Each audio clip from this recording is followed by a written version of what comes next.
এই 11টা বিষয় খেয়াল রাখলে হুজুরের জন্য সহজ। এটা আমি তো বলি প্রায় যে হুশ দর দম, অর্থাৎ প্রত্যেক দমদমে হুশটাকে খেয়াল রাখা। তো দমদমে খেয়াল রাখলে পাঁচান পথ দাঁড়িয়ে দমদমে খেয়াল রাখতে তো হুজুরি হয়ে গেল শেষ। প্রত্যেক দমদমে যদি খেয়াল রাখে যে আমার খেয়ালটা ঠিক আছে কিনা, আল্লাহ পাক ওনার হাবিব নূরে মুজাসসাম হাবিবুল্লাহ হুজুর পাক সাল্লাল্লাহু আলাইহি ওয়াসাল্লাম রুজু আমি আছে কিনা, তো শেষ হয়ে গেল। নজর বর কদম, কদমে যে নজর, কদমে নজর রাখবে কেমনে?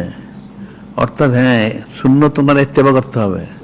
নূরে মুজাসসাম হাবিবুল্লাহ হুজুর পাক সাল্লাল্লাহু আলাইহি ওয়াসাল্লাম ইত্তেবা সে করতেছে কিনা দেখতে হবে। প্রত্যেক নজর বর কদম, প্রত্যেক পদে পদে কদমে কদমে খেয়াল রাখতে হবে। চাল চলন, উঠা বসা, খাওয়া দাওয়া সবসময় খেয়াল রাখতে হবে সে সুন্নত ওর ইত্তেবা করে কিনা। নজর বর কদম। সফরদার ওয়াতান, তো সফরদার ওয়াতান কি? একটা হচ্ছে বদ খাসলত থেকে নেক খাসলতের দিকে দাবিত হওয়া, সে বদ খাসলতগুলি ছেড়ে নেক খাসলতগুলি আমল করতেছে কিনা। আর একটা অর্থ হলো দিনের থেকে দুনিয়া থেকে দিনের দিকে রুজু হওয়া, আল্লাহ পাকে ওনার হাবিব সঙ্গে রুজু হওয়া, সফরদার পরকালের দিকে। আর হলো বদ খাসলতগুলি ত্যাগ করে নেক খাসলতগুলি অর্জন করা, সে কি অর্জন করছে কিনা, বদ খাসলত সে ত্যাগ করছে কিনা, এটা তাকে খেয়াল রাখতে হবে। তাহলে তো তার হয়ে যায়। খেলার দর আঞ্জুমান, অর্থাৎ মজলিসে থাক, যে কোনো মজলিসে থাকুক, এখানে সে নিরিবিলি থাকা অবস্থা, মজলিসে থাকা সে নিরিবিলি সে সংযোগটা ঠিক রাখবে, যে নিজবোধটা ঠিক আছে কিনা। অনেক মানুষ, অনেক মজলিস, এটা মাহফিল হোক, যেখানে হোক, বা জনসমাবেশ হোক, বাজারে বন্দরে হাটে মাঠে যেখানে সে ঘোরাঘুরি করুক, তার নিজবোধটা ঠিক আছে কিনা। খেলার দর আঞ্জুমান, এর হচ্ছে ইয়াদ কার্দ, আল্লাহ পাক ওনাকে স্মরণ করা সবসময়। তো স্মরণ করলে তো হয়েই গেল, প্রত্যেকটা এক একটা পুণ্যতে বলছে। বাজগাস্ত হচ্ছে কিছুক্ষণ পর পর দোয়া করা, আরজু করা। সে আল্লাহ হইতে পারে, আল্লাহ পাক ওনাদের রুজু থাকতে পারে, ওনার হাবিব নূরে মুজাসসাম হাবিবুল্লাহ হুজুর পাক সাল্লাল্লাহু আলাইহি ওনাদের রুজু থাকতে পারে, এই আরজু করা।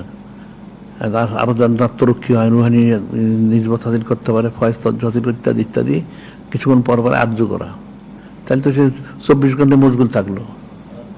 নেগা দাস্ত আর ইয়াদ দাস্ত, নেগা মানে দৃষ্টি রাখা, সে দৃষ্টি রাখবে তার অবস্থাটা কিরকম হচ্ছে, সে কি হক মতে পথে আছে নাকি সরে গেছে, এইটা দৃষ্টি রাখতে হবে। আবার ইয়াদ দাস্ত মানে আল্লাহ পাকে স্মরণ করতে হবে, এটা স্মরণ রাখা। ইয়াদ কর স্মরণ করা, ইয়াদ দাস্ত স্মরণ রাখা।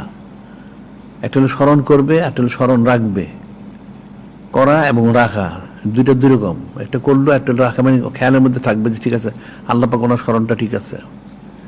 এরপরে উকুফে জামানি, জামান সময় সম্পর্কে ওয়াকিফ হওয়া, জানা আমার প্রত্যেকটা সময় যে প্রতি সেকেন্ডে আমি জিকির ফিকির আছে কিনা, আমার সময়টা যেন অপচয় না হয়। উকুফে জামানি, প্রতি মুহূর্তে যেন সে এই আল্লাহ পাক ওনার খেয়ালে জিকিরে ফিকিরে দেয় না, খেয়ালের মতো উকুফে জামানি।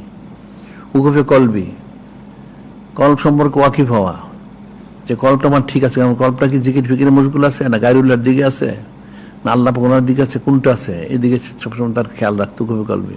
আর এরপর উকুফে আদত বেজর সংখ্যক, যে কোনো আমল করলে বেজর সংখ্যাটা খেয়াল রাখা। আল্লাহ ভিতরে আল্লাহ ইবুল ভিতরে আল্লাহ পাক বেজরকে মহব্বত করেন, নূরের মধ্যে উনি বেজরকে মহব্বত করেন ইত্যাদি। তো এই যে 11টা বিষয়গুলি মুখস্থ করে থাকলে তো হবে না, এগুলি ছোটস্থ কণ্ঠস্থ থাকতে হবে।